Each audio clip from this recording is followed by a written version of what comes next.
तर स्वागत आहे तुम्हा सगळ्यांचं आपल्या आर पी मराठी स्टोरीज या चॅनलमध्ये। तर मागच्या भागात आपण पाहिलं होतं की आदित्य आणि नंदा दियाची वाट बघत होते। आता पुढे, अरे अजून किती वेळ रे वाट बघायची? नंदाने आधीकडे पाहत विचारलं। नंदा, मी जात होतो तेव्हाच ती उठून कॉफी पीत बसली होती रे, आता तर ती निघाली असेल, आदीने उत्तर दिलं। वा रे, भारी मुलगी शोधली आहेस तू आदी। आपल्या घरात तर आईसुद्धा पहाटे 4ला उठते, अंघोळ करून अंगणात रांगोळी काढते, देवघरात दिवा लावते आणि 6 वाजेपर्यंत चहा तयार असतो। हा तर आपल्या घराचा न लिहिलेला नियम आहे। इथे जाऊन वहिनीला अडकवायचा प्रयत्न करू नकोस आदी, विचारी आपल्या घरात जुळवून घेऊ शकणार नाही। नंदा म्हणाला, काय रे तू पण, दियाच आपल्या घरासाठी योग्य सून आहे। ती जर आपल्या घरात पाय ठेवेल ना तर सगळ्यांना उलटं पालटं करून ठेवेल। आदी हसत म्हणाला, मला काहीतरी बरोबर वाटत नाही। नंदा बोलत असतानाच दिया आत आली। दियाला पाहताच आदीच्या मनात आनंदाची फुलं उमलली। देवता, ती एक देवता, असं काहीसं त्याच्या मनात गाणं वाजू लागलं। पण तिच्या मागे माधवनला येताना पाहताच त्याच्या आनंदावर पाणी पडलं। हा कोण रे? बघायलाच असं वाटतंय जणू 4 जिम एकट्याने संपवले आहेत। नंदाने कुजबुजत विचारलं। मला काय माहिती रे, आदी चिडून म्हणाला। दिया येऊन आदीच्या समोरच्या खुर्चीत बसली आणि माधवन तिच्या शेजारी येऊन बसला। आदीलाच पूर्ण दुर्लक्ष करत दिया म्हणाली, हाय नंदू। हाय छोटी वहिनी, असं म्हणणार इतक्यात त्याने बाजूला बसलेल्या माणसाकडे पाहिलं आणि लगेच स्वतःला सावरलं। हाय दिया, म्हणाला। आदीलाच राग आला पण तो आवरत तो म्हणाला, सर कोण आहेत? अरे सॉरी, ओळख करून द्यायची राहिली, दिया म्हणाली। हे आहेत माझे होणारे अहो, तुमच्या भाषेत सांगायचं तर माझे पती, असं म्हणत तिने मुद्दाम आदीकडे पाहिलं। मिस्टर माधवन, मोठे वकील, ती म्हणाली। आणि सर हे आहेत आदी आणि हे नंदा, दियाने ओळख करून दिली। पण कुणीच कुणाशी नीट बोललं नाही। आदी दात ओठात चावत म्हणाला, मी फक्त तुलाच बोलावलं होतं ना, तू बोलावलं म्हणून ती काय यायला हवी? माधवन शांतपणे म्हणाला, हॅलो वकील साहेब, ही कोर्ट नाही तुमच्या क्लायंटसाठी युक्तिवाद करायला, ही आमच्या दोघांमधली वैयक्तिक गोष्ट आहे। आदी रागाने म्हणाला, सर हे खोटं बोलतायत, यांचा आणि माझा काही संबंध नाही। कालपर्यंत तर मला हे कोण आहे तेही माहिती नव्हतं, दिया म्हणाली। दियाने माधवनला माझे पती म्हटलेलं आदीला आधीच सहन झालं नव्हतं। त्यात तिचं हे बोलणं ऐकून त्याचा राग अनावर झाला। क्षणात त्याने दियाच्या गालाला पकडलं। आदी सोड रे, हे सगळं चुकीचं आहे, नंदा घाबरत म्हणाला। ए, तुला तेवढीच इज्जत आहे, दियाला सोड, माधवन रागाने ओरडला। पण आदीने कोणाचंच ऐकलं नाही। तो दियाच्या डोळ्यात बघत म्हणाला, कदाचित तुला मी कोण आहे हे माहिती नसेल, पण मला तू 4 वर्षांपूर्वीपासून माहिती आहेस। तेव्हापासून मी तुझ्यावर वेड्यासारखं प्रेम करतोय। आता तू ठरवलंस तरी माझ्या आयुष्यातून जाऊ शकत नाहीस, आणि पुन्हा त्याला तुझा नवरा म्हटलंस ना तर तुला मारून टाकेन, लक्षात ठेव, असं म्हणत त्याने तिचा हात सोडला। चल रे नंदा, मूडच खराब केला हिने, असं म्हणत आदी तिथून निघून गेला। माधवन त्याच्या मागे जाणार इतक्यात, नको सर, त्याला मारून तुमची प्रतिष्ठा कमी करू नका, बसा, असं म्हणत दिया गाल चोळत बसली। खूप दुखतंय का दिया? माधवनने काळजीने विचारलं। नाही सर, तो माझं काहीच बिघडवू शकत नाही, ती शांतपणे म्हणाली। पुढच्या क्षणी जणू काहीच घडलं नव्हतं अशा थाटात तिने वेटरला बोलावून जेवणाची ऑर्डर दिली। माधवन हसला, तो धमकी देऊन गेला, तुला भीती वाटत नाही का? सर, तो एकदम कॉमेडी पीस आहे, असंच काहीतरी बोलत राहतो। मी स्पष्ट सांगितलं ना, मी तुमच्याशी लग्न करणार आहे, आता काही प्रॉब्लेम येणार नाही, आणि आला तरी तुम्ही आहात ना, सांभाळाल ना, दियाने विचारलं। हं, आता हा तुझा नाही माझा विषय आहे, मी बघतो, माधवनने वकिली डोकं वापरत विचार केला। अरे सर, तसं काही करू नका, तुम्ही कायदेशीर कारवाई करायला गेलात तर मोठा प्रॉब्लेम होईल, हे मी बघते, तरीही काही अडचण आली तर मग तुम्ही बघा, चला आधी जेवूया, थोडा गंभीर होत माधवन म्हणाला। दिया, प्रत्येक गोष्ट खेळ म्हणून घेऊ नकोस, आणि त्या मुलाकडे पाहिलं की मला काहीतरी गडबड वाटते, शांतपणे त्याच्याविरुद्ध पोलिसात तक्रार दिली तर बरं होईल। आत्ता नको सर, या एकदाच सोडून देऊया, यापुढे काही प्रॉब्लेम येणार नाही, आणि आलाच तर त्याची जबाबदारी मी घेईन, दिया म्हणाली। दिया तू काय करणार आहेस? माधवनने विचारलं। ती हलकंसं हसत म्हणाली, त्याने माझ्याशी जे केलं तेच मी त्याला परत करणार आहे। माधवनने लगेच तिचा हात पकडला। मला अजिबात आवडत नाही तू त्याच्याशी भिडणं, दिया, मी माझं आयुष्य तुझ्यासोबत जगायचं ठरवलं आहे, आता तुला छोटंसं काही झालं तरी माझ्याने सहन होणार नाही, असं म्हणत त्याने तिचा हात घट्ट पकडला. माधवन इतक्या हक्काने बोलत होता ते दियाला काहीसं विचित्र वाटलं. पण आता पुढे त्याच्याशी जुळवून घ्यायचं आहे असं मनात म्हणत ती स्वतःला समजावून घेत होती. वा सर, तुम्हाला इतकं छान बोलताही येतं. ती मोत्यासारखे दात दाखवत हसली. क्षणभर माधवन तिच्या हसण्यात हरवून गेला. काय सर? उत्तरच नाही. दियाने भुवया उंचावत विचारलं. का दिया? मी सुद्धा या जगातलाच माणूस आहे ना, मलाही भावना आहेत. तो हसत म्हणाला. पहिल्यांदा तर हे सर म्हणणं बंद कर. हां, प्रयत्न करते, दिया म्हणाली. नाही, प्रयत्न वगैरे नाही. तो लगेच म्हणाला. मला माधवन म्हणायचं. तुझ्या तोंडून ऐकायची खूप इच्छा आहे. सर नको, प्लीज, दिया संकोचत म्हणाली. फक्त एकटाच म्हण ना दिया, माधवन अट्टाने म्हणाला. दियाला त्याला तसं हाक मारावंसं वाटत नव्हतं. नकळत तिच्या डोळ्यासमोर आधीचा चेहरा तरळून गेला. तिने ओठ सावत डोळे मिटले आणि हळू आवाजात म्हणाली, माधवन. पण त्या क्षणी तिच्या मनात मात्र आधी हसताना दिसला. क्षणभर तिचं हृदय धडधडणंच विसरलं. हे काहीच न समजलेला माधवन मात्र आनंदाने हवेत तरंगल्यासारखा झाला. दोघांनाही काम होतं. माधवनने दियाला ऑफिसमध्ये सोडलं आणि दुपारी येऊन घेऊन जातो असं सांगून निघून गेला. घरी होकार दिलाय, पण मन अजूनही याच्याशी जुळत नाही आहे. असं का? या विचारात दिया लिफ्टमध्ये शिरली. ती तिच्या ऑफिसच्या मजल्यावर जाण्यासाठी बटन दाबणार इतक्यात अचानक पुन्हा लिफ्टचं दार उघडलं. कोण आहे? दियाने पाहिलं आणि समोर तोच, तिचा हिरो आदी. ए रे, शेपटीसारखा कुठेही गेले तरी माझ्या मागेच का येतोस? तुला दुसरं काही काम नाही का? एकदा सांगितलं तरी समजत नाही का? दिया चिडून म्हणाली. आधी शांतपणे आत आला. तो तिच्याजवळ गेला आणि 5वा मजला हे बटन दाबलं. एक गाढवा, तो टेरेसचा मजला आहे, दिया वैतागून म्हणाली.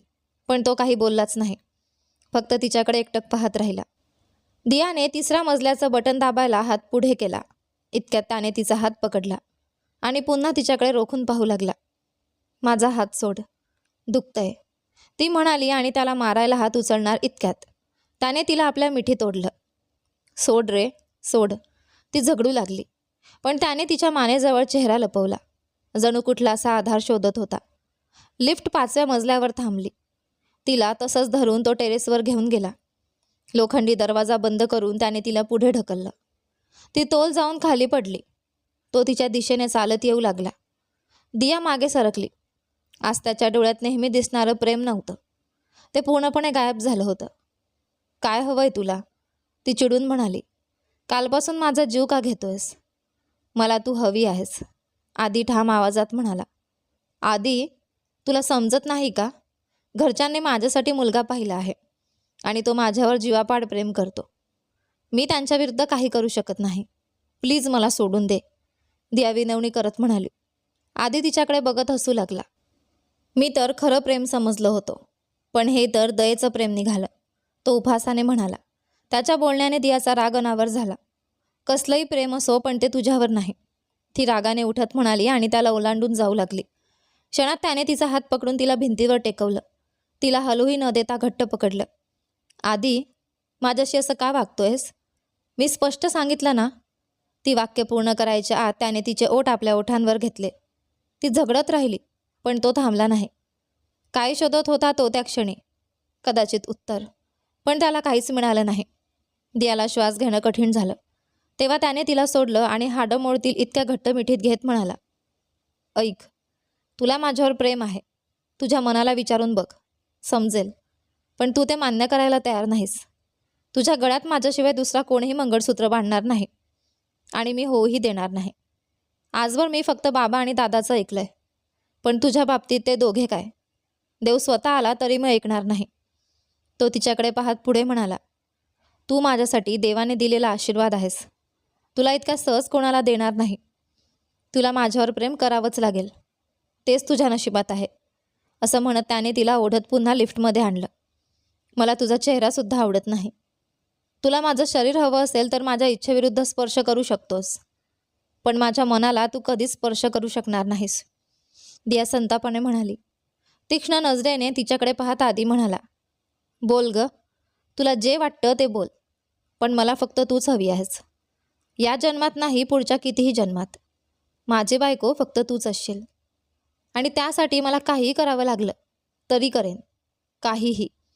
त्याच्या नजरेत एक वेडसर हट्ट दिसत होता. क्षणात त्याने तिला जवळ ओढलं. काय ग माझी गोड मुलगी, तुझ्या जवळ येऊ का, असं म्हणत त्याने तिच्या गालावर हलकं चुंबन घेतलं.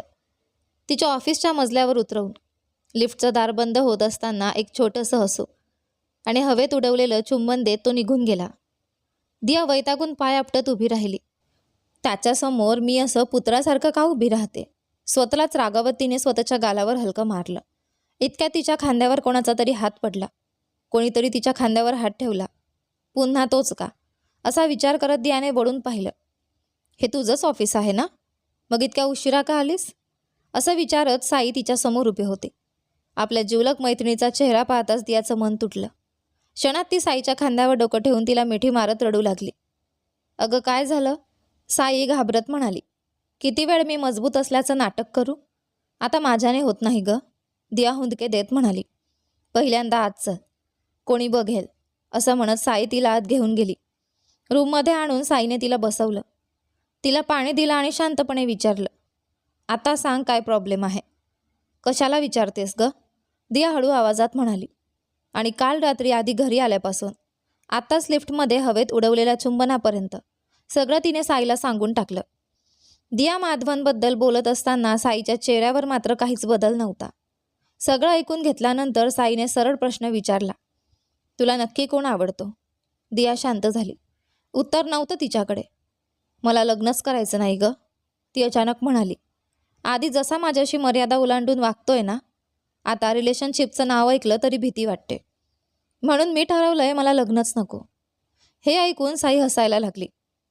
ही माझी दिया आहे, अशी घाबरून बोलणारी, ती हलकंसं हसत म्हणाली. तू स्वतःला खूप स्ट्रॉंग समजतेस, पण तू एकदम भित्र पिल्लू आहेस ग. तो तुझ्याशी चुकीचं वागतोय, त्याला 2 चपराक मारायच्या सोडून तू इथे येऊन वेड्यासारखं बोलतेस. साई थोडी गंभीर होत पुढे म्हणाली. माधवन तुला लहानपणापासून बघतोय, तुला न कळत तो फक्त तुझ्यावर प्रेम करत होता. एक सांग, त्याने कधी चुकीच्या नजरेने पाहिलंय तुला, तुझ्या परवानगीशिवाय तुला स्पर्श केला आहे. इतकं स्वच्छ प्रामाणिक प्रेम तुझ्यासाठी वाट बघतंय. मग नको त्या गोष्टी मनात घेऊन स्वतःलाच का गोंधळवतेस. हे तुझं आयुष्य आहे दिया, निर्णय तुलाच घ्यायचा आहे. आधी जबरदस्ती करतो म्हणून तू त्याला स्वीकारलंच पाहिजेस असं नाही. तू माधवनशी लग्न केलंस तर तो तुला खूप छान सांभाळेल. साईचं बोलणं संपलं. दिया तिच्याकडे बघत म्हणाली, माझ्यासाठी तू तुझं प्रेम का सोडतेस ग. माधवन सरांशी बोललं तरी मला तुझ्याशी विश्वासघात केल्यासारखं वाटतं, म्हणून त्यांच्याशी जुळवून घेता येत नाही. जबरदस्ती बोलले तरी मनात अपराधीपणा वाटतो. अगं वेडाबाई, साई हसली. मी काय त्यांच्याशी लग्न केलंय का तुला अपराधी वाटायला. मला त्यांच्याबद्दल फक्त आकर्षण होतं. रस्त्यावर 1000 लोक जातात, त्यात एखादा खूप देखणा दिसला तर क्षणभर वाटतं, वा किती छान दिसतो, पण पुढच्या क्षणी आपण ते विसरून पुढे निघून जातो. माझ्यासाठी माधवन सर तसंच होते. ते खूप चांगले आहेत म्हणून थोडं आकर्षण वाटलं, पण त्यांना तूच आवडतेस. मी त्यांच्यावर जबरदस्ती करू शकत नाही, आणि केली तरी प्रेम नाही, फक्त रागच मिळेल. साई तिचा हात धरत म्हणाली, हे असलं वेड्यासारखं बोलणं बंद कर. आता माधवन सरांशी लग्न कसं होईल ते बघ. दियाने तिला मिठी मारली. मी तुझ्या जागी असते तर इतकी स्पष्ट विचार करू शकले असते का माहीत नाही ग. तू मैत्रीण म्हणून मिळालीस ना, मी खूप नशीबवान आहे. साईने लगेच विषय बदलला. पहिल्यांदा त्या आधीचा काहीतरी बंदोबस्त कर. हां, विचार करते, दिया म्हणाली. माधवन सर म्हणाले तसं कायदेशीर कारवाई करावी असं वाटलं होतं, पण तो सहज बाहेर पडेल. त्याच्यासाठी वेगळीच योजना तयार आहे माझ्याकडे. साईने डोळे मोठे केले. काय करणार आहेस तू. दिया खुर्चीत रेलून बसली. ओठांवर हलकी स्मित रेषा उमटली. आत्तापर्यंत त्याची चाल चालली, आता माझी पाळी. साईने लगेच इशारा दिला. काहीही कर, पण त्याच्या जाळ्यात तूच अडकू नकोस. आणि काही करायचं असेल तर आधी माधवन सरांना सांग, असं म्हणत ती उठली. उद्याच्या ऑर्डरचं काम आलंय, मी ते बघते, म्हणत साई बाहेर गेली. साईच्या पाठमोर आकृतीकडे पाहत दिया मनातच पुटपुटली. ते 6 पॅक ठेवलेले गांधी बाबा आहेत. कायम न्याय, नीती, नियम याच गोष्टी बोलत बसतील. त्या उंच बगड्यासाठी ते काही चालणार नाही. त्याच्यावर माझाच इलाज काम करेल, असं म्हणत ती काही वेळ फोन चाळत बसली. मग अचानक बॅग उचलत पुटपुटली. अरे, नवरा नवरा म्हणत फिरतोस ना, आज तुझा कार्यक्रमच करते. ती साईकडे गेली आणि म्हणाली, गाडीची चावी दे ग. अगं आत्ताच तर आलीस, आता कुठे चाललीस? साईने विचारलं. एक हिशोब बाकी आहे, तो मिटवून येते, दिया म्हणाली. एकटी जाऊ नकोस, थांब मी पण येते, साई म्हणाली. नको ग, तू काम बघ. अनिता आणि माही आज आल्या नाहीत ना? ऑर्डर पूर्ण करायची आहे. मी छोटंसं काम करून लगेच येते. आणि माधवन सर आले तर त्यांना बसव, एका तासात येते, असं म्हणत दिया वाऱ्यासारखी निघून गेली. साई तिच्याकडे बघतच राहिली. देवा, ही पुन्हा एखादी नवीन समस्या घेऊन येऊ नये म्हणजे झालं, असा विचार करत ती पुन्हा कामाला लागली. हॅलो, कोणी आहे का घरात? दिया हळू आवाजात विचारत मान पुढे करून घरात डोकावून पाहू लागली. पण घरात कुणाचाच आवाज नव्हता. अरे बापरे, दुपारच्या वेळी हे घर इतकं शांत कसं? की सगळे कुठे बाहेर गेलेत? ती मनात विचार करू लागली. आमच्या घरी असतं तर या वेळेला आई टीव्हीवर एखादा कोरियन सिनेमा किंवा सिरियल लावून घर डोक्यावर घेत असते. इथे तर सुई खाली पडली तरी बॉम्ब फुटल्यासारखा आवाज येईल इतकी शांतता आहे, असं मनात म्हणत दियाने आधीच्या घरात उजवा पाय टाकला. क्षणात ती स्वतः थांबली. अरे, आपण काय इथे सून म्हणून येतोय का? उजवा पाय टाकून आत येते. स्वतःशीच पुटपुटत ती पुन्हा बाहेर आली आणि यावेळी मुद्दाम डावा पाय टाकून आत गेली. हे सगळं पाहत असलेली भारती हसतच तिच्याजवळ आली. कोण ग तू? त्यांनी विचारलं. हाय आंटी, मी दिया, ती लगेच हसून म्हणाली. तुम्ही आधीची आई आहात का? नाही ग, मी त्याची काकू आहे, भारती म्हणाल्या. अच्छा, मला आधीच वाटलं होतं, दिया लगेच म्हणाली. तुमचं नाक अगदी नंदासारखं आहे. म्हणजे तुम्ही नंदाची आई ना? हे ऐकताच भारती हसल्या. हो ग. दियाच्या बोलण्यात इतका गोडवा होता की भारतींना ती लगेच आवडली. आंटी, तुमचा मुलगा एकदम शांत आहे. पहिल्यांदा पाहिलं तेव्हा वाटलं, अरे, आपल्याला असला बॉयफ्रेंड का नाही मिळाला? ती हसत म्हणाली. पण आता कळालं, त्याचा चेहरा इतका सुंदर तुमच्याकडूनच आला आहे. खरंच तुम्ही खूप सुंदर दिसता, असं म्हणत तिने भारतीचा गाल धरून प्रेमाने पापा घेतला. क्षणभर भारती अगदी लाजल्यासारख्या झाल्या. लग्नाआधी माझे आईबाबा मला असंच लाड करायचे, त्या आठवणीत म्हणाल्या. का आंटी? मग लग्नानंतर काका तुमचे लाड करत नाहीत का? दियाने निरागसपणे विचारलं. भारतींनी चेहरा पाडला. अगं, लाड वगैरे करतात, पण आजवर एकदाही तू सुंदर दिसतेस असं म्हणाले नाहीत. त्याने नाही म्हटलं तर काय झालं? दिया लगेच म्हणाली. मी सांगते ना, तुम्ही खूप सुंदर दिसता. आय लव्ह यू, असं म्हणत तिने पुन्हा त्यांच्या गालावर पापा घेतला. क्षणभर तिला वाटलं जरा जास्तच होतंय का, पण लगेच स्वतःलाच समजावत म्हणाली. जाऊ दे, काय करणार आहेत? अगं बाई, तू असं करतेस ना, मला फार लाजल्यासारखं होतं. भारती हसत हसत असतानाच काकू, असा आवाज करत नविता तिथे आली. तिच्या मागून देवीजीही आल्या. दोघींनी दियाला फोटोमध्ये पाहिलं होतं म्हणून तिला समोर पाहताच दोघेही थक्क होऊन उभ्या राहिल्या. आणि इथे दिया आणि भारती जणू कित्येक वर्षांची ओळख असल्यासारख्या मस्त गप्पा मारत होत्या. नविता हळूच देवींच्या कानात म्हणाली. काकू, हीच ना आधीने सांगितलेली मुलगी? हो ग, देवी कुजबुजल्या. पण ही इथे का आली आहे? फोटोपेक्षा प्रत्यक्षात खूप सुंदर दिसते. आधीला अगदी योग्य जोडी आहे, नविता म्हणाली. महत्त्वाचं ते नाही, देवी काळजीने म्हणाल्या. तुझे काका आणि बाकीचे येण्याआधी? नाही नाही, त्यांना सांभाळू, पण लक्ष्मी आणि रेणुका येण्याआधी हिला इथून पाठवायला हवं, नाहीतर आज आधीचं काही खरं नाही. तेवढ्यात नविताला काहीतरी आठवलं. अरे, भारती काकूंना तर हिच्याबद्दल माहितीच नसावी. किती मस्त गप्पा मारतात, ती म्हणाली. इतक्यात दिया वळली. हाय ताई. हाय आंटी, ती हसून म्हणाली. तेव्हाच भारतीने दोघींना पाहिलं. या ग नविता, देवीताई, ही मुलगी फार छान बोलते, मला खूप आवडली, त्या आनंदाने म्हणाल्या. मग अचानक त्यांनी विचारलं, पण तू कोण ग? नविता लगेच हसायला लागली. तुम्हाला काहीच माहिती नाही म्हणून इतक्या वेळ गप्पा मारत होतात? हीच तुमची होणारी सून आहे. काय? भारतीचे डोळे अक्षरशः मोठे झाले. म्हणूनच आली तेव्हापासून नंदाबद्दल बोलत होतीस का? त्या म्हणाल्या. तो घरी येऊ दे आज. मोठा मुलगा असताना याला एवढी घाई कसली? त्या नंदाला मनातच ओरडू लागल्या. पण मुलगी खूप गोड आहे, नाही म्हणायलाही मन होत नाही, त्या पुटपुटल्या. काकू, नविता लगेच म्हणाली. ही नंदाची गर्लफ्रेंड नाही, काल आधीने सांगितलेली तीच मुलगी आहे. काय? भारतीजींना तर धक्काच बसला. अरे, म्हणजे घरात सगळ्यांना आपल्याबद्दल माहिती आहे का? दिया मनात विचार करू लागली पण लगेच हसत म्हणाली.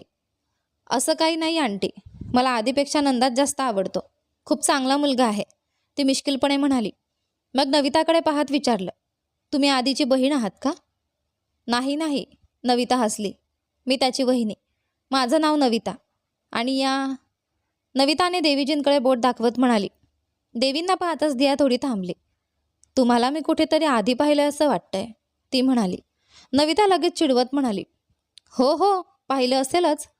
होणाऱ्या सासूबाई आहेत ना, म्हणून असं काहीतरी बोलून इम्प्रेस करायला आधीने शिकवलं का? नाही नाही, दिया पटकन म्हणाली. मी आले हेच त्याला माहिती नाही. मग देवीकडे बघत ती म्हणाली. खरं सांगू, तुम्ही अगदी कॅलेंडरमध्ये असणाऱ्या महालक्ष्मीसारख्या दिसता.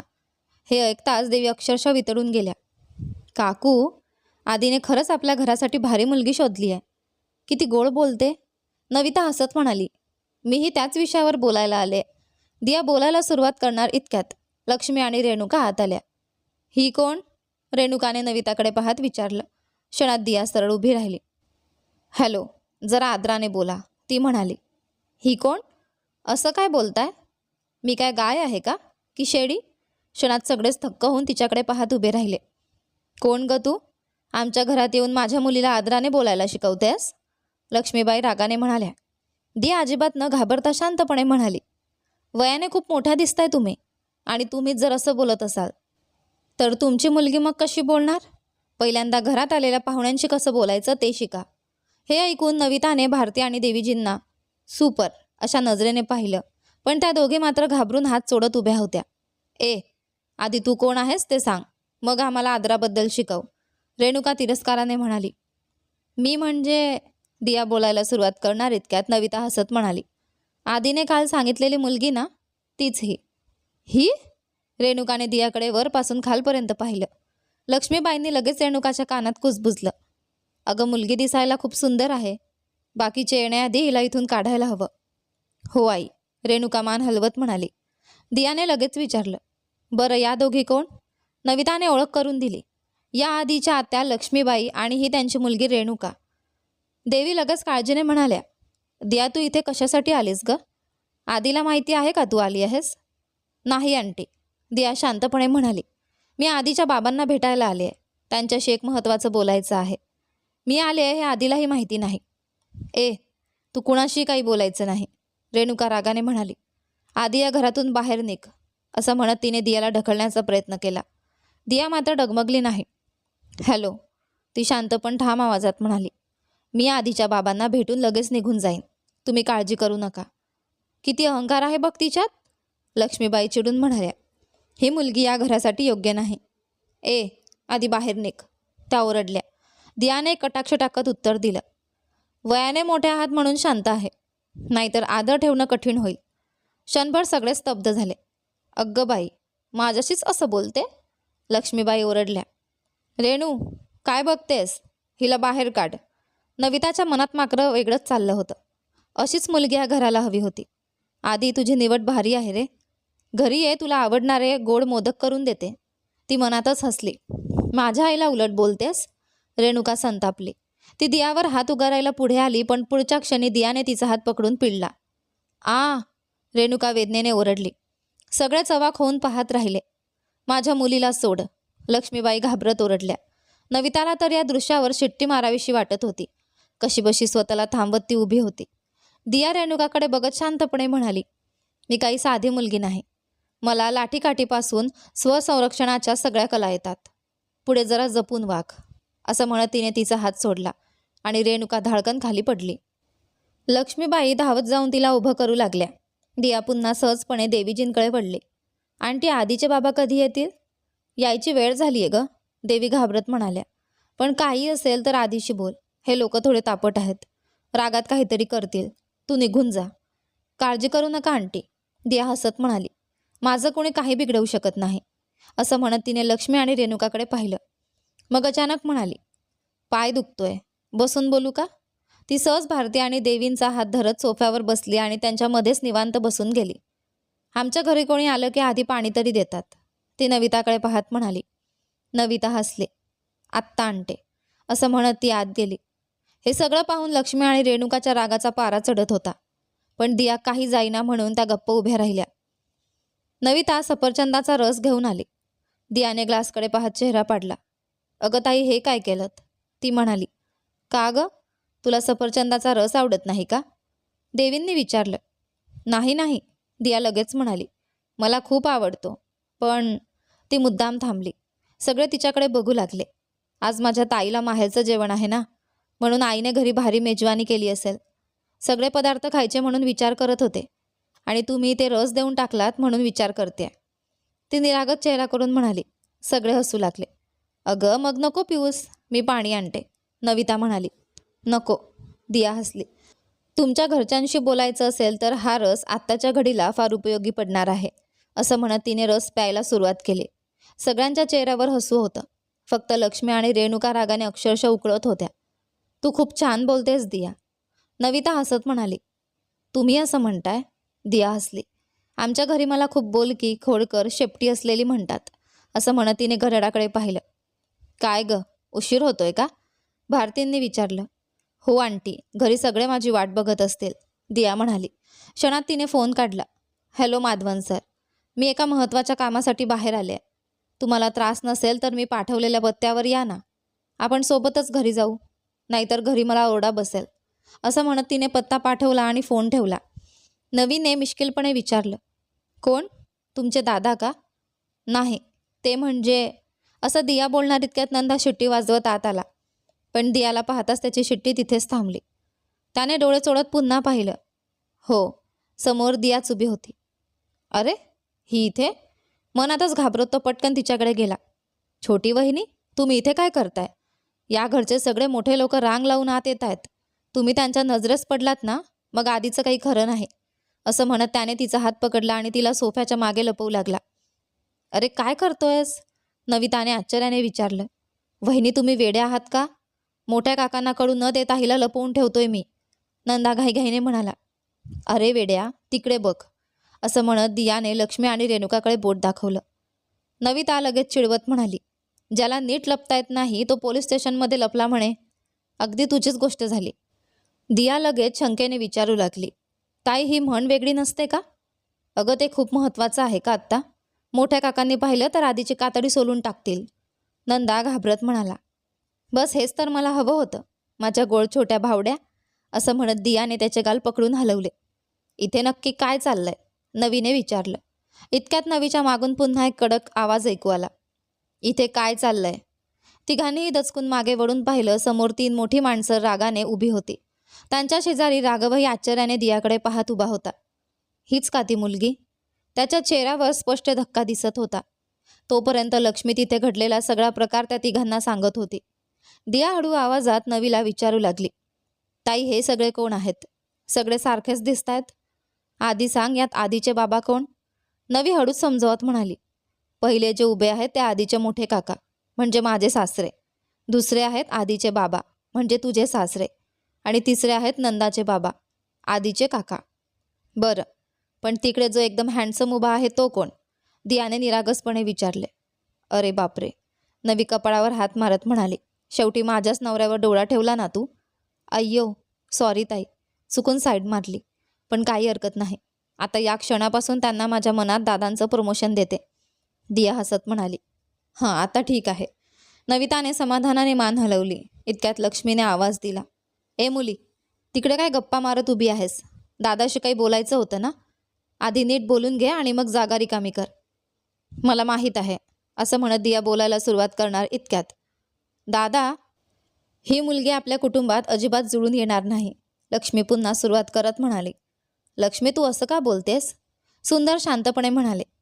मुलगी तर खूप सुस्वभावी आणि आधीला शोभेल अशीच दिसते. हो दादा, महेश्वरही लगेच म्हणाले. अगदी लक्ष्मीदेवीसारखी दिसते. काय ग मुली, तुझं नाव काय? छोट्या वहिनीचं नाव दिया आहे, नंदा पटकन म्हणाला. दियाने लगेच त्याच्या हाताला चिमटा काढला. किती वेळा सांगू, मला वहिनी म्हणू नकोस. छी, हे कसले संस्कार? लक्ष्मी नाराजीने म्हणाल्या. आपल्यासमोरच आपल्या घरच्या मुलाला हात लावून बोलतेय. बघितलं तर चांगल्या घरची मुलगी वाटत नाही. ताई, जरा सांभाळून बोला, तुम्हालाही एक मुलगी आहे, देवी अचानक म्हणाल्या. हे ऐकताच सगळेच आश्चर्याने देवीजींकडे पाहू लागले. दादा पाहिलंत? लक्ष्मी लगेच डोळ्यात पाणी आणत म्हणाल्या. तुमच्या बायकोने माझ्या मुलीबद्दल कसं बोललं? दिया मात्र शांत उभी राहिली नाही. त्यांनी चुकीचं काही बोललं नाही. ती ठामपणे म्हणाली. मी या घरात आले फक्त अर्धा तास झाला आहे, पण इथल्या लोकांबद्दल बरंच काही समजलं. या घरात जेवढे वाद झालेत त्याचं मुख्य कारण या आहेत. हे आमचं कौटुंबिक प्रकरण आहे, शरदजी कडक आवाजात म्हणाले. तू इथे का आली आहेस आधी ते सांग. दिया काही बोलणार इतक्यात. कशासाठी आली असेल? लक्ष्मी पुन्हा सुरुवात करत म्हणाल्या. इथली संपत्ती किती आहे ते पाहायला आणि आपल्या घरच्या मुलाला कसं जाळ्यात अडकवायचं ते ठरवायला. जी मुलगी तिच्या प्रियकराच्या भावाशी एवढी जवळीक दाखवते, तिने आधीला कसल्या गोष्टी दाखवून फसवलं असेल कोण जाणे. म्हणूनच तो पिल्लूसारखा तिच्या मागे फिरतो. त्या मुद्दाम हळू आवाजात बोलल्या, पण दियाच्या कानावर प्रत्येक शब्द गेला. हॅलो. दिया अचानक पुढे येत म्हणाली. मोठी माणसं म्हणून गप्प आहे मी, नाहीतर आत्तापर्यंत बोलणारी जीभच ओढून काढली असती. आता एक एक शब्द जपून बोला, नाहीतर पुढे वेगळंच होईल. पाहिलंत का मामा? रेणू लगेच रडवेल्या आवाजात म्हणाली. ही मुलगी आईशी कसं उलट बोलते आणि आपले दादा पण हिच्याच मागे फिरतात. काय केलं हिने माझ्या आधीला? इतक्यात रेणू रागाने दियाकडे धावली. आधी इथून निघून जा, असं म्हणत तिने दियाच्या गळ्याला हात घालून तिला बाहेर ढकलायचा प्रयत्न केला, पण पुढच्या क्षणी दियाने तिचा हात झटकला आणि धाडकन रेणूच्या गालावर एक जोरदार थप्पड मारली. रेणू तिथेच डगमगत खाली बसली. गेलं सगळं, राघव मनात म्हणाला. आधीचं स्वप्न आता स्वप्नातही पूर्ण होणार नाही. दुसरीकडे नंदा आणि नविता एकमेकांकडे पाहून हात मिळवत होते. सुपर, आधीची निवड भारीच आहे. ते दोघे मनातल्या मनात खुश झाले. ए मुली, शरदजी संतापाने म्हणाले. किती हिंमत आहे तुझ्यात? आमच्या घरात येऊन आमच्या मुलीवर हात उचलतेस? दिया अजिबात न घाबरता उत्तरली. तुमच्या घरची मुलगी आहे म्हणून दुसऱ्यांना काही बोलायचा अधिकार मिळतो का? तूच आमच्या मुलाला फसवतेस. लक्ष्मी पुन्हा ओरडल्या. आता कोण म्हणालं मी आधीवर प्रेम करते? दिया त्रासलेल्या आवाजात म्हणाली. मी तर त्याच्याबद्दल बोलायला आले होते, पण तुम्ही कुणी बोलूच दिलं का? ठीक आहे, शरदजी म्हणाले. आता नीट सांग, तू इथे कशासाठी आली आहेस? दियाने खोल श्वास घेतला. मला तुमचा मुलगा अजिबात आवडत नाही, ती स्पष्टपणे म्हणाली. मी त्याला खूप समजावून सांगितलं, पण तो ऐकतच नाही. फक्त 2 दिवसांपूर्वी भेटला आहे, पण तेवढ्यातच माझं अर्ध आयुष्य खाऊन टाकलंय त्याने. म्हणून तुमच्याकडे तक्रार करायला आले होते, त्याला जरा समज द्या म्हणून. ती पुढे म्हणाली. पण याचा अर्थ असा नाही की मला तुमच्या मुलावर प्रेम आहे किंवा तुमच्या संपत्तीवर डोळा आहे. आणि हो, माझे बाबा देखील श्रीमंत आहेत. दुसऱ्यांच्या मालमत्तेवर बसून आयुष्य जगणाऱ्यांपैकी आम्ही नाही. हे बोलताना तिची नजर थेट लक्ष्मी आणि रेणुकाकडे होती. क्षणभर तिथे शांतता पसरली. ही नेमकं काय बोलतेय? सगळे एकमेकांकडे पाहू लागले. इतक्यात दरवाजाजवळून एक आवाज आला. मी आत येऊ का? सगळ्यांनी वळून पाहिलं. दारात कोणीतरी उभं होतं. हॅलो, मी आत येऊ का? असा आवाज येताच माधवन आत आला. त्याला पाहून सगळेच हा कोण अशा नजरेने त्याच्याकडे पाहू लागले. गेलं सगळं. आधी, नंदा मनात म्हणाला. तू उभारलेला प्रेमाचा किल्ला तुझ्याच प्रेयसीने बॉम्ब टाकून उद्ध्वस्त केला. आता हा वेगळाच आला. आपण काही बोललो तर सगळी जबाबदारी आपल्यावर टाकतील. तुम्हीच आधीला प्रेम करायला सांगितलं म्हणतील, म्हणून गप्प बसलेलंच बरं. तो शांतपणे एका कोपऱ्यात उभा राहिला. हाय माधवन सर, तुम्ही इथे कसे? काही महत्त्वाचं काम होतं का? राघवने विचारलं. हॅलो राघव, हे तुमचं घर आहे का? माधवन थोडं हसत म्हणाला. सॉरी, अचानक आलो. मी दियाला घ्यायला आलो होतो. तुमची बहीण आहे का? राघवने सहज विचारलं. No no, she is my fiance. Madhavan शांतपणे म्हणाला. क्षणात सगळ्यांच्या चेहऱ्यावरील रंग उडाला. सगळ्या आश्चर्याने कधी दियाकडे तर कधी माधवनकडे पाहू लागले. फक्त लक्ष्मी आणि रेणूच्या मनावरचा मोठा दगड मात्र हलका झाला होता. ए दिया, तू इथे काय करतेस? माधवनने विचारलं. दिया लगेच म्हणाली. सर, हेच आधीचं घर आहे. तुम्ही मला सोडून गेल्यावरही तो मला सतत त्रास देत होता, म्हणूनच त्याच्या बाबांकडे तक्रार करायला आले होते. ती शरदजीकडे नकळत वळून म्हणाली. सर, मला तुमचा मुलगा अजिबात आवडत नाही. मी त्याला कित्येकदा स्पष्ट सांगितलं आहे, पण तो ऐकतच नाही. आमच्या घरी माझं आणि यांचं लग्न ठरलं आहे. ते सांगूनही तो मला खूप त्रास देतोय. हवं तर नंदालाच विचारा. अगं देवा, नंदा मनातच कुरकुरला. मला आता यात का ओढतेस? तो लगेच नविताच्या मागे जाऊन लपला. छी, बाहेर ये. नविता त्याला ओरडली. तुम्हा दोघांना अजिबात लाज वाटत नाही का? माधवनकडे पाहत दिया पुन्हा म्हणाली. सर, तुम्ही खूप चांगले माणूस दिसता. माझी अडचण समजून घ्याल अशी मला आशा आहे. त्याच्यावर दया दाखवून मी पोलिसात तक्रार केली नाही. मनात मात्र ती कुरकुरत होती. थोड्या वेळापूर्वी काय काय बोलत होते. आता मी आधीवर प्रेम करत नाही हे कळताच सगळ्यांचा सूर बदलला. स्वार्थी लोक. आता पुढे आमच्या मुलाकडून कोणताही त्रास होणार नाही, शरदजी ठामपणे म्हणाले. तुम्ही जाऊ शकता. ठीक आहे, माधवन म्हणाला आणि दियाला घेऊन निघू लागला. तेवढ्यात दिया थांबली. 1 मिनिट माधवन सर, ती शरदजीकडे पाहत म्हणाली. यापुढे तुमच्या मुलाला माझ्या मागे फिरू देऊ नका. पुन्हा तसं झालं तर मग परिणाम चांगले होणार नाहीत. अगं नाही ग, लक्ष्मी लगेच गोड आवाजात बोलू लागल्या. आधीवर तक्रार वगैरे करू नकोस. माझ्या मुलाचं आयुष्य खराब होईल. आमचा मुलगा यापुढे तुझ्या आयुष्यात हस्तक्षेप करणार नाही. आम्ही काळजी घेऊ. आज जे काही इथे झालं ते मनात ठेवून केसच्या बाबतीत काही उलटसुलट करू नका, राघव सावधपणे म्हणाला. नविता मात्र हळू आवाजात पुटपुटत होती. एक मुलगी येते, तुमच्या भावाला नाकारते आणि निघून जाते, पण यांना अजूनही त्या केसचीच काळजी. माधवन हसत म्हणाला. राघव, व्यवसाय वेगळा आणि हे वेगळं. तुम्ही या, मी नीट मदत करतो. ओके, राघव म्हणाला. तुम्हा दोघांना लग्नाच्या खूप शुभेच्छा. लग्नाला नक्की बोलवा. दोघांनी सगळ्यांना सांगून तिथून निरोप घेतला. राघव आधीला फोन करून घरी बोलाव, शरदजी गंभीर आवाजात म्हणाले आणि सोफ्यावर जाऊन बसले. घरातल्या प्रत्येकाच्या मनात एकच प्रश्न होता, आता पुढे काय होणार. गाडीत बसल्यावर माधवनने काळजीने विचारलं. दिया, निदान मला एकदा सांगून तरी आली असतीस. अशी एकटीच निघून आलीस. काही प्रॉब्लेम झाला असता तर. तो तिचा हात धरत म्हणाला. दियाने हलकेच त्याचा हात बाजूला केला. तो माझ्याशी खूप वाईट वागला म्हणून आले. ती म्हणाली. तुम्हाला सांगितलं असतं तर तुम्ही बाबांसारखं न्याय, प्रामाणिकपणा, नियम यावर मोठं भाषण दिलं असतं, म्हणून नाही सांगितलं. दिया, माधवन शांतपणे म्हणाला. यापुढे कुठेही जायचं असेल तर मला एक फोन करून जा. तुझी सुरक्षितता माझ्यासाठी खूप महत्त्वाची आहे. अहो, मला कराटेपासून बंदूक चालवण्यापर्यंत सगळं येतं, ती हसत म्हणाली. माझी काळजी करू नका. पण मनात मात्र ती स्वतःशीच बोलत होती. सगळं माहिती असूनही त्या वेड्या आधीला पाहिलं की स्वतःवरचा ताबाच राहत नाही. सगळं विसरून जाते मी. दिया, माधवने तिच्या गालावर हलकं थोपटलं. हं, ती भानावर येत म्हणाली. काय विचार करतेस, त्याने विचारलं. दिया नकळत तोंडातून खरं बोलून गेली. साईची गाडी घेऊन आले होते आणि तुम्ही वेगळी गाडी आणली आहे. आता परत कसं जायचं तेच विचार करते.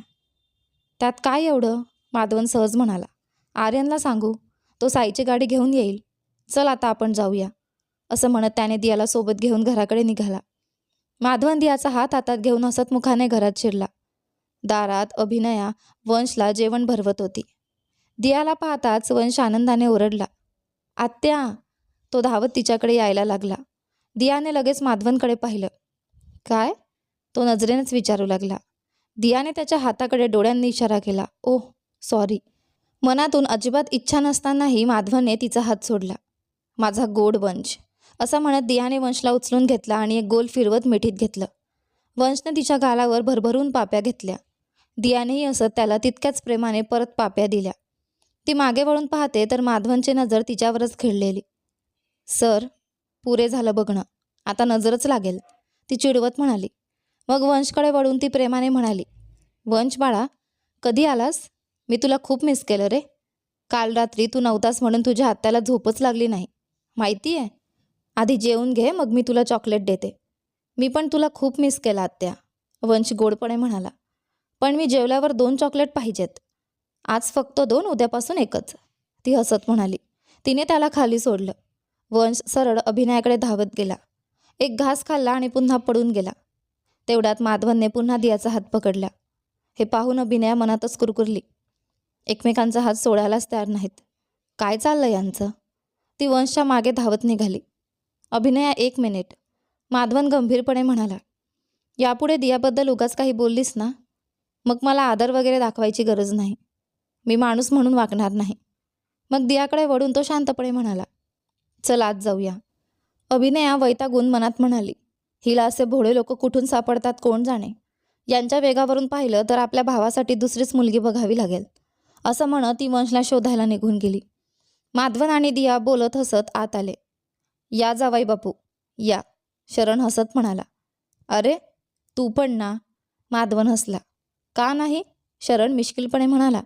माझ्या बहिणीशी लग्न करणार आहेस, मग तुला जावाई बापूच म्हणायचं ना, माधवन त्याच्या खांद्यावर हात ठेवत म्हणाला. अरे तू कायम माझा मित्रच राहशील, त्यात कधी बदल होणार नाही. अय्यो, दिया मध्येच म्हणाली. तुम्ही दोघे मिळून सिनेमातल्या डायलॉग्सचं रिमिक्सच करू नका. चला आधी जेवायला जाऊया, मला खूप भूक लागली आहे. थांब ग माझ्या गोड बहिणी, शरण नाटक करत म्हणाला. माझ्या मित्राला तुझ्याशी लग्न करायची शिक्षा मिळतेय, त्याबद्दल 2 शब्द सहानुभूतीचे तरी बोलून येतो.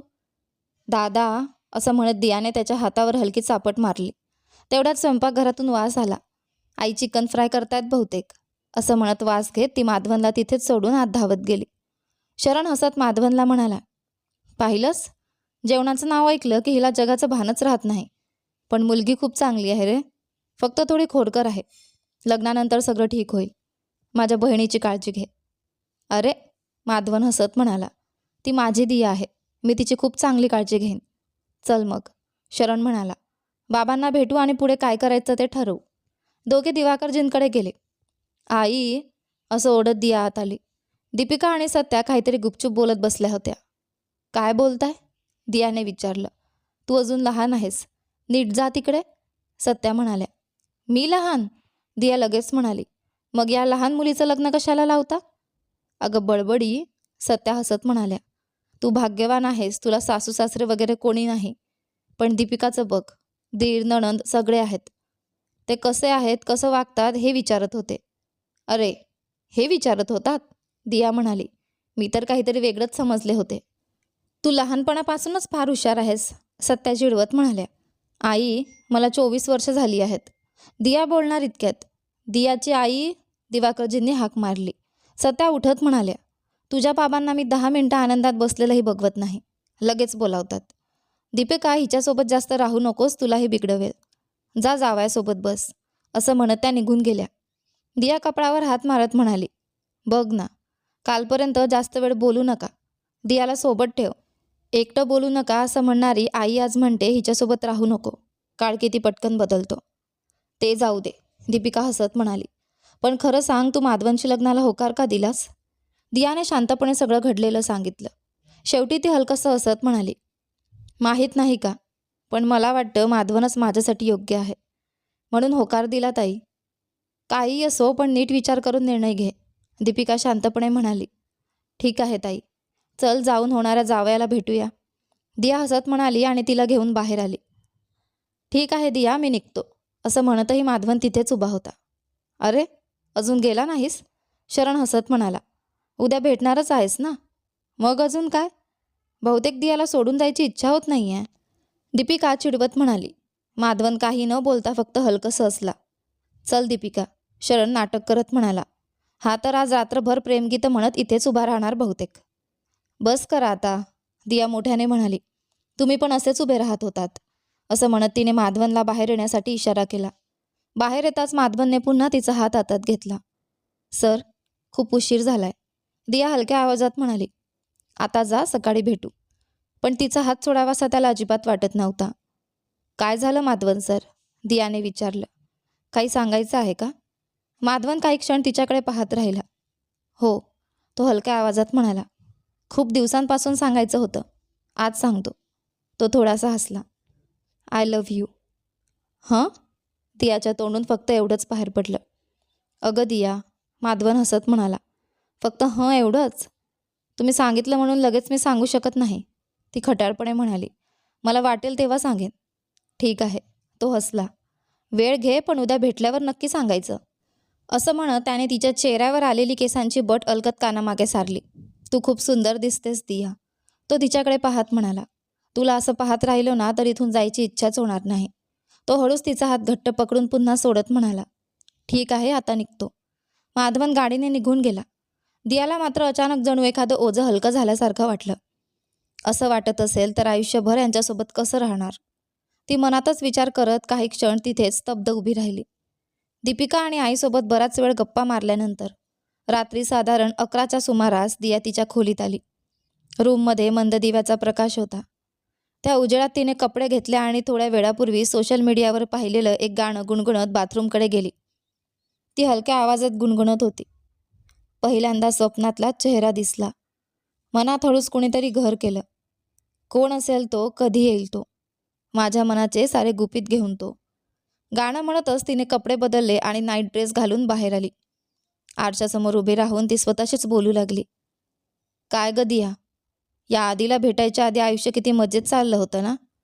शांतपणे ऑफिसला जायचं, घरी यायचं, वंशसोबत खेळायचं. ती स्वतःच आरशातल्या स्वतःकडे पाहून तोंड वाकडं करत म्हणाली. पण या उंच बगड्यासारख्या आधीला भेटल्यापासून 2 दिवसात डोक्याला किती ताप दिलाय, किती गोंधळ, किती त्रास, किती मानसिक ताण. ती बेडवर बसत पुढे म्हणाली. बरं झालं आज सगळ्याचा शेवट झाला. चांगली कल्पना केलीस दिया. थेट त्याच्या बाबांकडे तक्रार केलीस. आता तो आपल्या वाटेला येणार नाही. एक मोठा प्रॉब्लेम संपला. मग अचानक तिला माधवनची आठवण आली. पण बिचारे माधवन सर. ती स्वतःशीच हसली. कुठून माझ्या जाळ्यात अडकले. त्यांना वाचवायला कोणी नाही का? स्वतःच स्वतःवर हसत ती थेट बेडवर कोसळली आणि काही क्षणांतच विचारांच्या गर्दीत हरवून गेली. तू खूपच वाढून गेलायस रे. दिया मुद्दाम त्याची चेष्टा करत म्हणाली. तुझा चेहराच सगळं सांगतोय. पटकन एखादी चांगली मुलगी बघ आणि लग्न करून टाक. आता मला सोड आणि आधी इथून निघ. आधी खटाळपणे म्हणाला. हो ग, तो मुद्दाम जवळ येत म्हणाला. तू म्हणालीस तसं मी खरंच खूप तडफडलोय. म्हणूनच आता तुला चावून खायला आलोय. असं म्हणत त्याने तिला मिठीत ओढला आणि तिच्या ओठांजवळ झुकला. दियाने लगेच त्याला जोरात ढकललं. एकदा सांगितलं की तुला समजत नाही का? ती चिडून म्हणाली. आता बाहेर जाणार आहेस की मी ओढू? मला पळून न्यायला आलाय म्हणून. हं? ओरड. आधी निवांतपणे तिच्या बेडवर पसरत म्हणाला. पण माझं ऐकून मग ओरड. तो हात डोक्याखाली ठेवत पुढे म्हणाला. तू ओरडलीस ना तर सगळे इथे येतील. मग आधी मला विचारतील तू इथे कसा आलास? तो मिश्किल हसला. मी काय सांगणार माहिती आहे? तुमच्या मुलीनेच बोलावलं होतं म्हणून आलो. दियाचा चेहरा बदलला. आणि हो, आधी डोळा मारत म्हणाला. त्यांच्यासमोरच तुला किस पण करीन. ओके? तुझ्याने जे होतंय ते करून घे.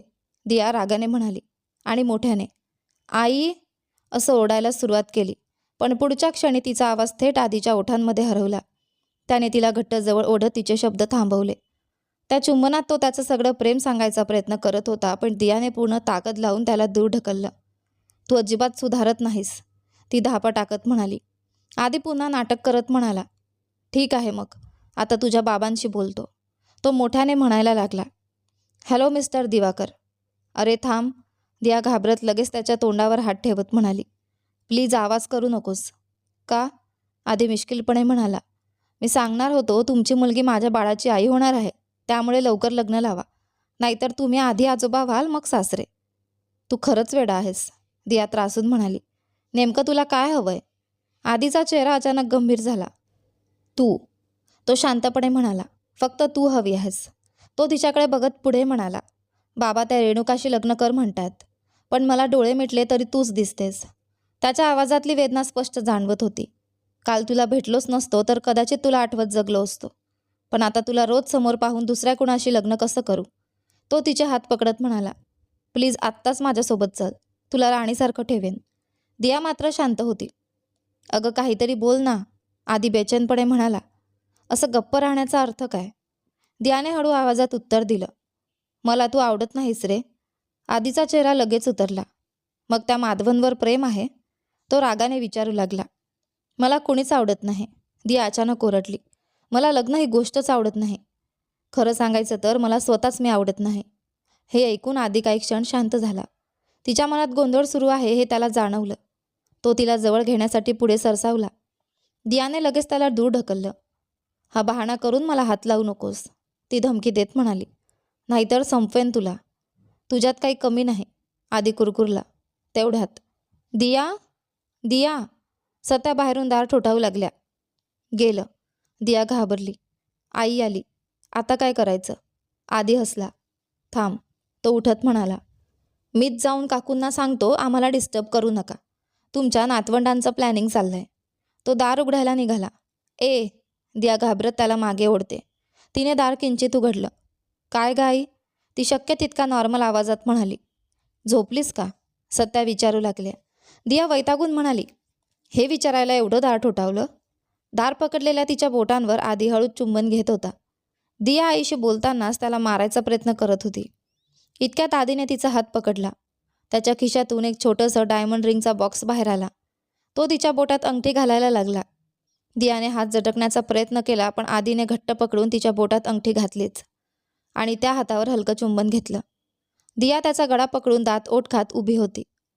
काय झालं आई? ती कसंबसं विचारू लागली. सत्या आनंदाने म्हणाल्या. अगं उद्या सगळे मिळून मंदिरात जाणार आहोत ना, तर तिथेच तुझा आणि माधवनचा साखरपुडा करून टाकू. आणि 2 महिन्यांनी लग्न ठेवू असं मी आणि तुझ्या बाबांनी ठरवलं. त्या पुढे म्हणाल्या. माधवनलाही विचारलं, त्यानेही लगेच होकार दिला. हे ऐकताच आधीचं हृदय जणू काही क्षण थांबलंच.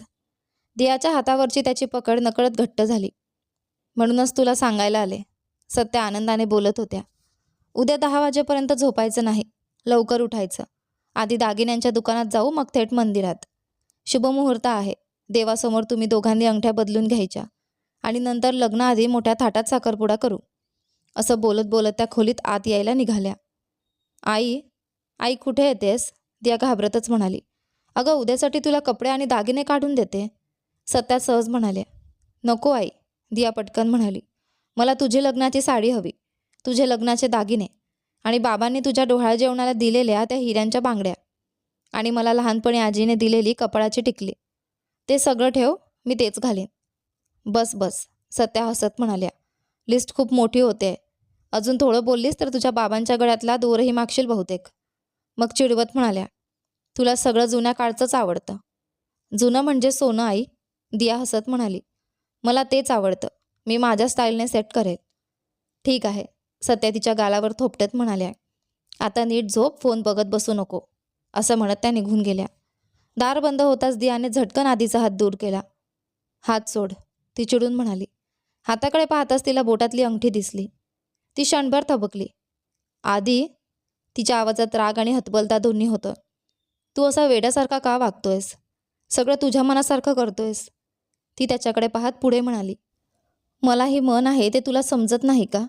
तिच्या डोळ्यात पाणी तरळू लागलं. उद्या माझा आणि माधवनचा साखरपुडा आहे, हे तू ऐकलंस ना? तरीही तुला समजत नाही का? मी तुझ्यासाठी नाही, ती हळू आवाजात म्हणाली. मला सोडून दे आधी, तुझ्याशी लढायची ताकद माझ्यात उरलेली नाही. तिचा आवाज थरथरू लागला. आजही सांगते, माझ्या परवानगीशिवाय तू माझ्या शरीराला स्पर्श करू शकतोस, पण माझं मन, ते कधीच जिंकू शकणार नाहीस. हे बोलताच दिया रडू लागली. तिला तसं पाहून आधीचा जीव तुटला. त्याने हळूच तिला मिठीत घेतलं. तुलाच माझं प्रेम समजत नाही, तो भरलेल्या डोळ्यांनी म्हणाला. नाही, खरं तर तुला सगळं कळतंय, पण तू मुद्दाम न कळल्यासारखं करतेस. तो तिच्याकडे पाहत पुढे म्हणाला. तुला भीती वाटतेय, तू माझ्यावर प्रेम करशील या भीतीने. म्हणूनच माझ्यापासून दूर पडायला माधवनला निवडलंस. दिया काही बोलली नाही. आत्तापर्यंत सतत विरोध करणारी ती अचानक शांत झाली होती. आधीने अलगतीचा चेहरा हातात घेतला. एकटी बसून नीट विचार कर, तो हळू आवाजात म्हणाला. तुझ्या मनात मीच आहे. दियाच्या मनात मात्र विचित्र गोंधळ सुरू झाला होता. याच्यासमोर आले की मी अशी का हरवते? माझं डोकंच काम करणं बंद का करतं? याच्या मिठीत अजून राहावंसं का वाटतं? जास्त विचार करताच तिचं डोकं दुखायला लागलं. हे पाहून आधीने तिला पुन्हा हलकं जवळ घेतलं. तिच्या कपाळावर हलकंसं चुंबन देत तो म्हणाला. शेवटचं सांगतो दिया, मी तुला स्पर्श करतो, तुला किस करतो तेव्हा तू आतून विरघळतेस. मला जाणवतं. तो हलकंसं हसला, पण डोळ्यात वेदना होती. तुला फक्त मीच आवडतो, फक्त तुलाच अजून ते मान्य नाही. पण दियाकडून एक शब्दही आला नाही. काही क्षण शांतता पसरली. मग आधी हळूच मागे सरकला. असं गप्प राहिलीस तर मी समजेन की तुला मी खरंच आवडत नाही. त्याचा आवाज तुटत होता. या क्षणापासून, ज्याला तुझ्यावर कोणताच हक्क नाही असा मी, आता तुला पुन्हा भेटायलाही येणार नाही. तो वेदनांनी भरलेल्या डोळ्यांनी तिच्याकडे पाहत म्हणाला. आनंदात राहा, मी तुझ्या आयुष्यातून कायमचा निघून जातो. तो थोडा थांबला, मग कळवट हसू आणत म्हणाला. आणि माहिती आहे का, उद्या त्याच मंदिरात माझा आणि रेणूचाही साखरपुडा आहे. दियाचे डोळे मोठे झाले. तुझं मन बदलता येईल म्हणून शेवटचा प्रयत्न करायला आलो होतो, पण नाही जमलं. त्याने खोल श्वास घेतला. आता तुझ्या आयुष्यात आदी नावाचा माणूस कधीच नसेल, असं म्हणत तो वळला आणि निघून गेला. दिया मात्र तिथेच स्तब्ध उभी राहिली. तिला काहीच समजत नव्हतं. आदी आणि दियाच्या या प्रेमाचं काय होईल? आदी तर दियावर प्रेम करतो, पण दिया करते की नाही हे दियाला समजत नाहीये. म्हणून तिला त्या गोष्टीची जाणीव होईल का हे पाहूया आपण आपल्या या कथेच्या पुढच्या भागामध्ये. पण तोपर्यंत आजचा भाग कसा वाटला मला कमेंट करून सांगा. धन्यवाद.